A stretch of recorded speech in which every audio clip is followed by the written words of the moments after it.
Hello, I'm David Chaston with 90 at 9, brought to you by interest.co.nz. This week, get everything you need to know in 90 seconds at 9 o'clock, with news of a further surge in the value of our currency. But first, in the US, the number of Americans filing for jobless benefits unexpectedly fell last week, and wholesale inventories recorded their biggest increase in 10 months in April, prompting economists to raise their second quarter economic growth estimates. The rise in inventories came even as sales in for wholesalers rose for a second straight month. The expectation is that American GDP will come in at about 2.5% in the second quarter. Overnight, the OECD issued a report critical of quantitative easing and low policy interest rates. It says they're not having the desired effect and just encourage short-term economic decision-making. They also say such policies may also be harming the possibility of a sustainable recovery.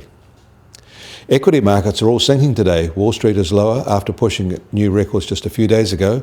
European equities markets are also lower, as are markets in most of our region yesterday. Mostly, it's a 1% sell-off. In New York, the benchmark US Treasury 10-year yield has fallen today and is now at 1.67%. Locally, the 2-year swap closed the day up 4 basis points at 2.33, after being up as much as 8 basis points at one stage. The markets now see the odds of further cuts from the RBNZ as low, and the 90-day bank bill rate unwound any pricing for a rate cut in 2016.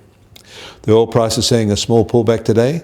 The US benchmark is now just over $50 a barrel, and the Brent benchmark just under $52 a barrel. On the climate front, there's been an innovative development in building a workable carbon capture process. On the other hand, the gold price is up $10 to $1,270 an ounce. And finally, the New Zealand dollar starts today substantially stronger again at 71.3 US cents, especially against the Aussie, where now it's 95.9 Aussie cents and it's 62.9 euro cents. The TWI is now at 74.6. The last time it was this high was exactly 1 year ago. I'm David Chaston. That was 90 at 9, brought to you by interest.co.nz.